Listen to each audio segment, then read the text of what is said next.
OPB volunteers light up our community. They're generous, reading books on tape for our visually impaired audience. They answer phones, research, write, greet, and guide. They're your family, your friends, and we couldn't do what we do without them. They are OPB. They are you. Thank you. This week, it's music on Oregon Artbeat. We'll be in Central Oregon to hear how the Sun River Music Festival nurtures young musicians in the community. We'll watch Brian Johansson as he composes a piece for the brand new Portland Symphonic Choir CD. And meet percussionist Bobby Torres. He's toured with acts from Joe Cocker to Tom Jones. Now he heads his own Latin jazz group in Portland. Join us tonight at 8 here on OPB.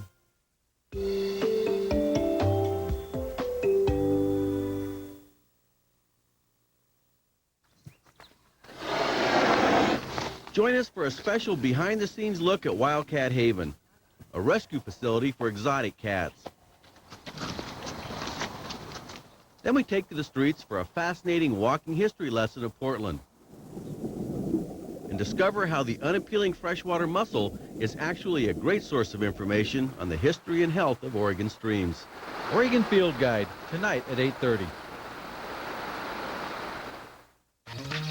Brazilian ethanol and Japan's use of comfort women during World War II are big issues on today's global stage. Find out why. Don't miss Foreign Exchange, Friday at 8:30 on OPB TV.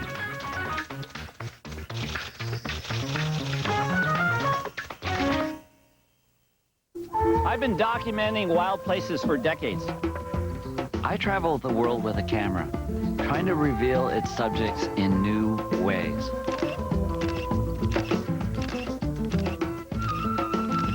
My mission is to make people care. For me, beauty is diversity.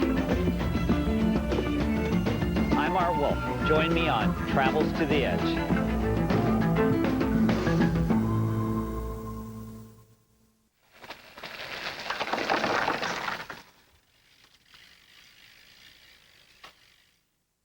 Oregon Field Guide is starting up a new e-newsletter that will give you all kinds of stuff that you won't see on the air.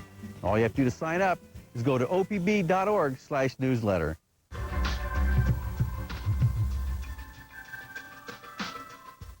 IMS Capital Management and the IMS family of no-load mutual funds, celebrating 18 years of serving Northwest investors.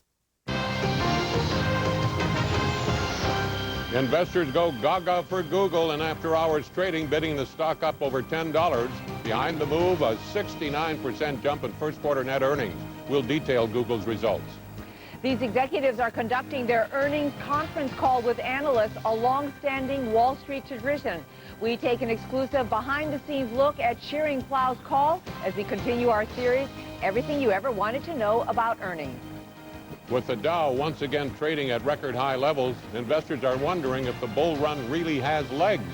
We'll get the latest from some market pros about where they see stocks headed.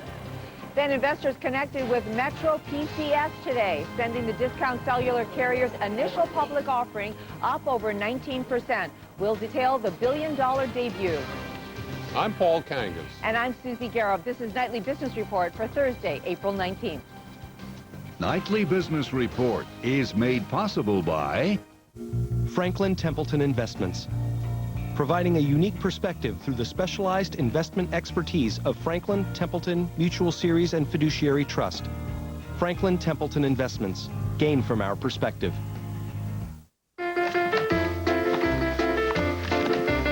A.G. Edwards.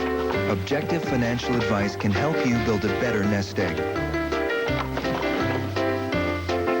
A.G. Edwards, fully invested in our clients.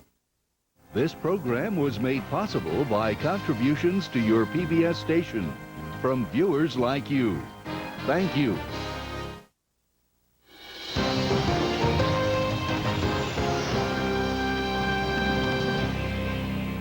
Good evening, everyone. Google wowed investors after the bell today as its net profits skyrocketed 69% and revenues jumped 66%. Shares of the leading internet search provider surged over 3% in after-hours trading. Excluding special charges, Google earned $3.68 in the first quarter, 38 cents more than estimates. Revenues also came in higher than expected at $2.5 billion. The company benefited from strong sales of online ads. Google CEO says its core business is, quote, strong and has, quote, a lot of room to grow. The company did not provide guidance for the current quarter or the year. Meanwhile, Google is under fire over its proposed buyout of digital marketing firm DoubleClick.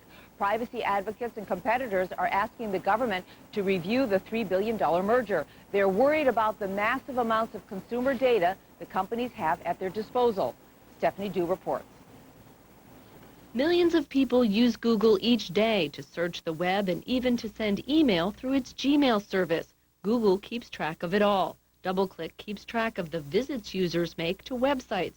That's why combining those companies worries privacy advocates. Mark Rotenberg heads the Electronic Privacy Information Center. His group is asking the Federal Trade Commission to investigate the merger. When you have a few large companies that dominate the advertising space, the opportunity to lock in customers so they don't learn about competing products is a real issue as well. So we think there's plenty here for the Federal Trade Commission to look at. Google would not make anyone available for an on-camera interview, but says it's committed to Internet users' privacy. In a statement, Google says, user, advertiser, and publisher trust is paramount to the success of our business and to the success of the acquisition.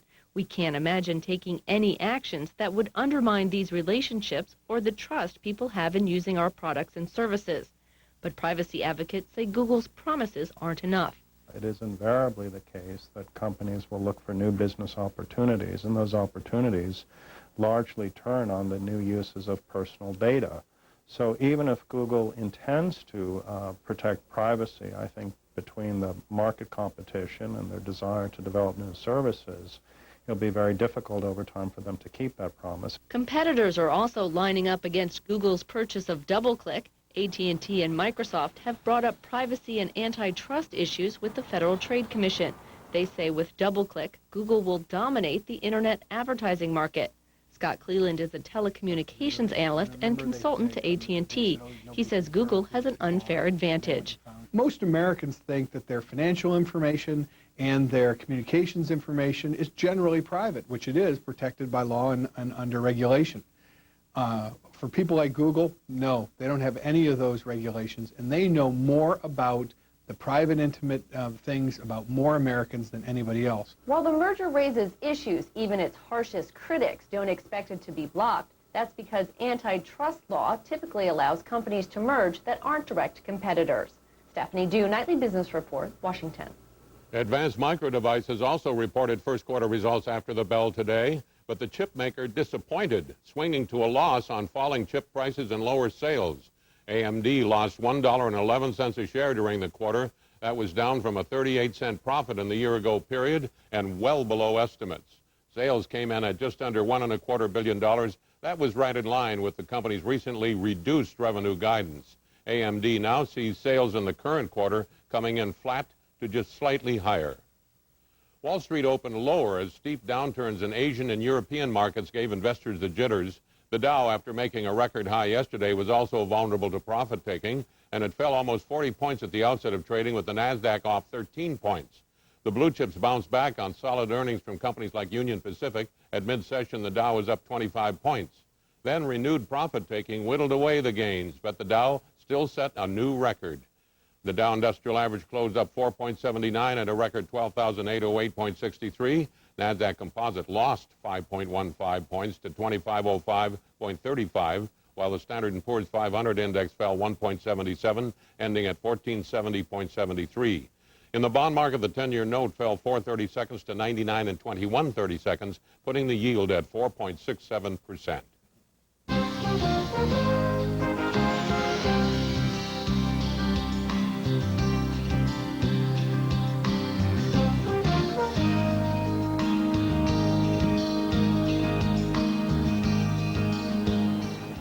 As we just reported, the Dow hit a record high for the second day in a row, and now investors are wondering where the markets are headed from here. Erica Miller talks to some Wall Street experts.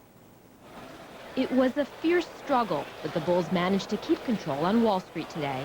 Blue chips clawed their way back from big losses at the start of trading, which was part of a global sell-off. The catalyst was concern that China's economy might be overheating. Strategist Jim Awad credits the U.S. market's resilience to better-than-expected first-quarter earnings. The power of earnings is what is driving stock prices. The economy is growing at a respectable rate. Corporations are as efficient as ever. And if you combine efficiency with reasonable economic growth, it leads to growing earnings. According to Thomson Financial, 22% of S&P 500 firms have reported first-quarter numbers. Although profits are running just 4% ahead of last year, there have been far more positive surprises than usual. In addition to positive fundamentals, strategist Gail Dudak says market technicals are also bullish. What I really love about the current market is that the broadest indices are the ones that made record highs already, ahead of the Dow and ahead of what I think will be record highs in the S&P. Things like the New York Composite Index, you know, the Wilshire 5000, were the first to make new highs. Just 2 months ago, the Dow was hovering at record levels, only to tumble more than 400 points a week later, following big losses in the Chinese stock market. But many strategists don't believe a similar scenario will happen this time. China is more dependent on U.S. growth than U.S. is dependent on China.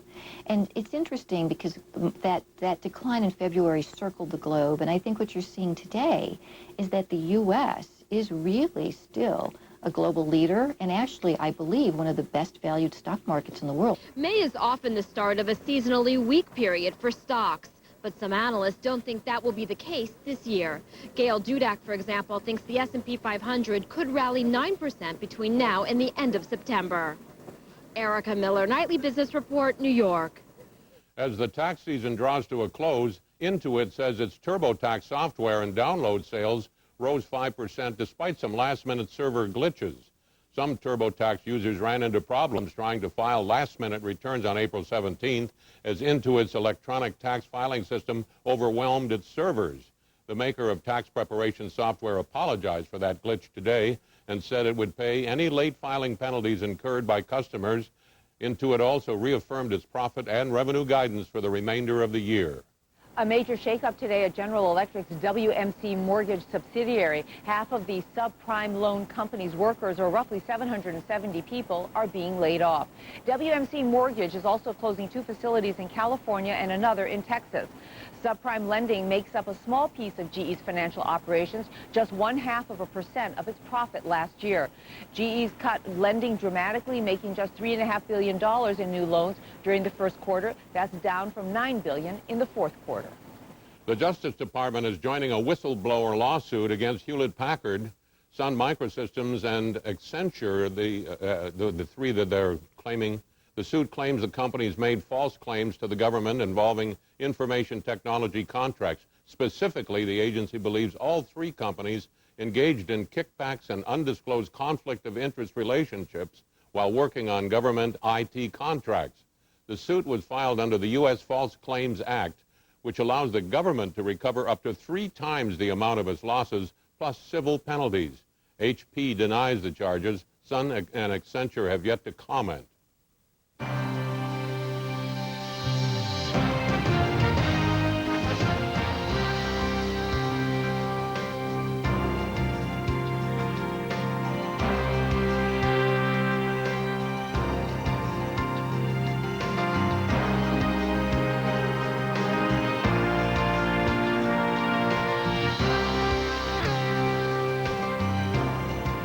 The initial public offering of Metro PCS Communications connected with investors today here at the New York Stock Exchange.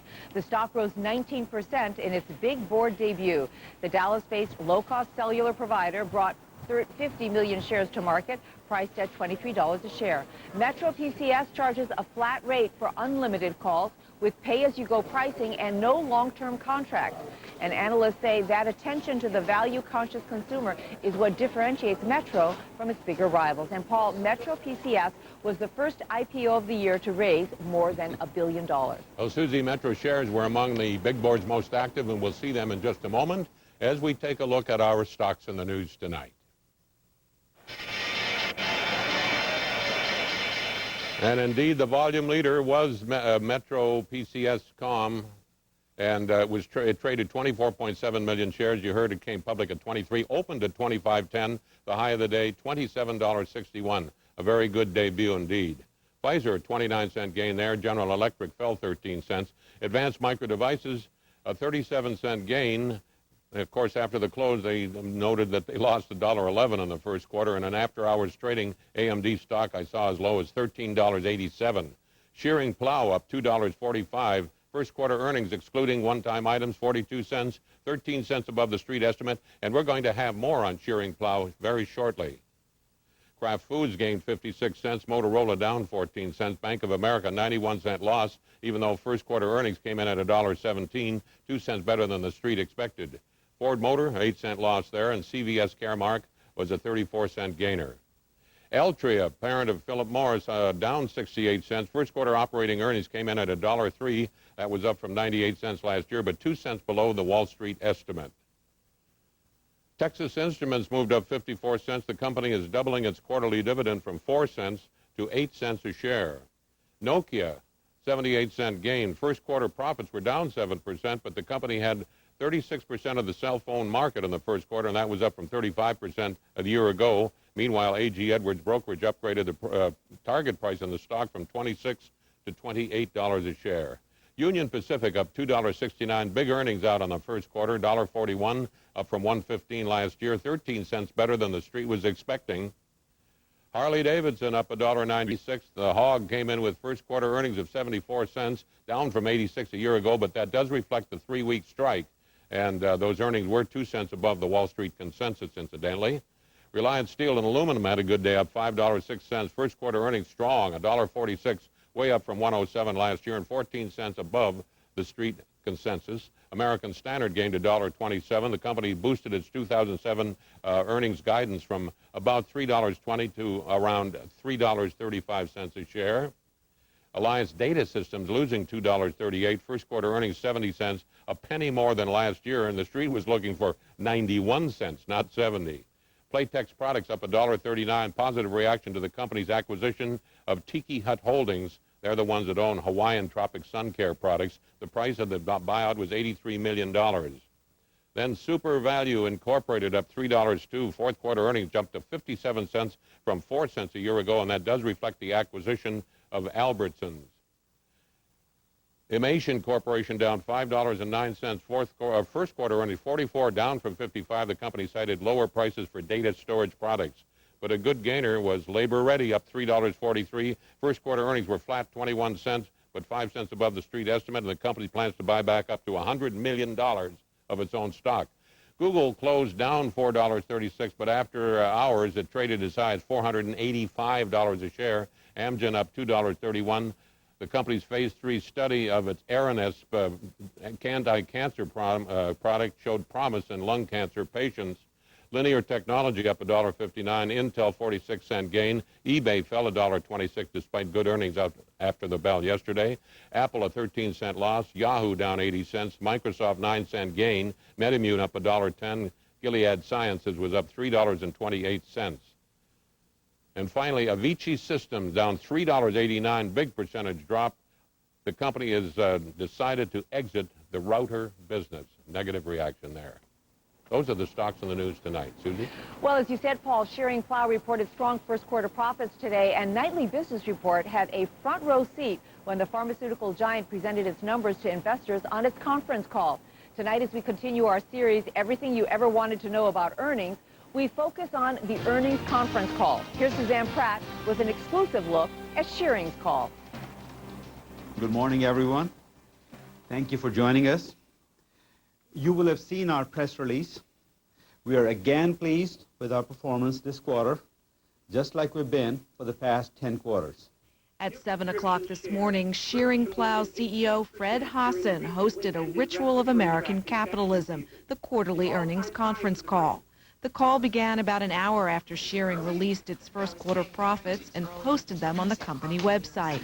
Hassan was supported by Chief Financial Officer Bob Bertolini and Investor Relations Head Alex Kelly. Kelly first apologized for the early hour, explaining Shearing tries to report on the same day as Merck. We like to announce our Zeti and Vytorin sales figures on the same day as our partner, and as a result, we got squeezed into a bit of a box this quarter. Not only did the call give Wall Street analysts an opportunity to grill Shearing about its business, but it also allowed the company to give color to its earnings report. While management read prepared text, Kelly prepared for analyst questions. Q&A is the only unscripted portion of the hour-long call. It was also the only part we were not permitted to record. Hassan said today's Q&A was notable for detailed questions about research and development. I try not to do is to let too much detail overshadow the overall direction of the call. And in a way, balancing that is very important. So it's just really all about balance. And in this instance, I thought it was appropriate to have a more in-depth conversation on the R&D. BMO Capital Markets analyst Bert Hazlett, who participated in Shearing's call, said the tone was positive, but he wished there was more information. We'd like to see a little bit more of the pipeline, what's working and what's not, so we can gauge the future maybe a little bit more, with a little bit more precision going forward. Releasing earnings to the public is not a simple task. More than 100 people at Shearing are involved in the process, and the company's investor relations department starts preparing for the call more than a month in advance. We could do that too. Sounds good. I think we're in good shape. Yesterday, company management held a rehearsal designed to ensure the main event went smoothly. Communication, as you know, is a very important part of management. It's really a duty, and we want to use this window to get the right information to our stakeholders. Kelly says a trial run gives management a chance to meet and to review their scripts. That way, we make sure that there's consistency between the remarks, but also make sure that there's not too much overlap. And it's a really good opportunity for everybody to get aligned on the key messages for the conference call. Earnings calls have been open to the public since 2000, when the Securities and Exchange Commission passed Regulation Fair Disclosure, known as Reg FD. Real-time internet broadcasting has made the calls available to all investors, allowing anyone to listen in. Many Wall Street pros consider the forum far more than a marketing tool. Money manager Manny Weintraub says investors, big and small, should take the time to listen to earnings calls. If you own a company, you really should invest 4 hours a year, not very much time really, in listening to the earnings call and understanding what's going on. As for Shearing, its stock rose today, but that gain was more likely the result of solid profit growth than a well-run earnings call. Still, Hassan says delivering a good message helps. We had a very good quarter, and our mission was to make sure that people understand that this is a journey and that this is a scorecard. It's a point in time when we measure ourselves, but that this is a much longer journey. And in that regard, we did accomplish that in the call. Shearing's CEO says he encourages a spirit of transparency at the company, part of the reason why he allowed us to attend the earnings conference call. Openness, he says, inspires trust. Suzanne Pratt, Nightly Business Report, Kenilworth, New Jersey. Tomorrow, as we continue everything you ever wanted to know about earnings, we look at guidance. That's the controversial practice of a company making predictions about its future earnings. Also tomorrow, our Friday Market Monitor guest is Elaine Garzarelli, president of Garzarelli Capital.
And we're just getting word of a verdict in the insider trading trial of former Quest chairman and CEO Joseph Nacho. After 6 days of deliberations, the Denver federal jury found Nacho guilty of at least 19 counts of insider trading and acquitted him of the rest.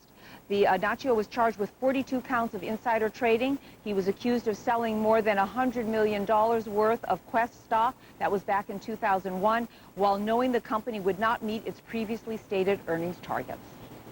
Moving along in tonight's commentary, the nation's growing income inequality. Here's Tom Stewart, editor of the Harvard Business Review. Income inequality in the U.S. is as great as it has been since 1929. Economists Emmanuel Saez and Thomas Piketty have been analyzing IRS data. The most recent show that in 2005, total income rose 9%, but the average income of the bottom 90% of Americans actually dropped. The problem is visible in your outbox and your inbox. You just sent out your Form 1040 showing your adjusted gross income. In your inbox are annual reports and proxy statements which discuss CEO compensation. Those documents make tax forms look clear, but the bottom line is simple. Those guys earn tons more than you and I. Inequality has social costs. History suggests that it can beget instability. But it also has managerial costs. Businesses today need to be smart and responsive with quick reflexes. Employees must be flexible. Teamwork has never been more important, at all levels and across all levels. That's why many companies describe employees with trendy words like associates. But are we associates if the top guys get paid 20, 30, 50 times more than the rest? Alan Mullally's job turning around Ford is tough enough. Why add to it the friction his $28 million pay package will cause? Lord knows I'm not against bigger paychecks. I'd like one myself, but not at the expense of the social cohesion that a company needs to serve its customers, because ultimately, customers write our paychecks. I'm Tom Stewart. And finally tonight, have you seen the NBR website lately? We'd like to update you on some of the features you can find on it. Besides links to information about the program itself, our main page takes you to our streaming video, our archives, and special features like our series on tax tips. We also have a blog called Exchange. It's updated every day by our producers and reporters for some insight into the stories we're covering and why we're covering them. Right now, the blog includes a sneak preview of stories we're working on about India. Our crew is in India and has been blogging with stories and pictures you'll find interesting. Watch for our special coverage of India beginning in late May. There's also a web section where you can find material about future daily programs and guests like our market monitors. So be sure to join us online at pbs.org.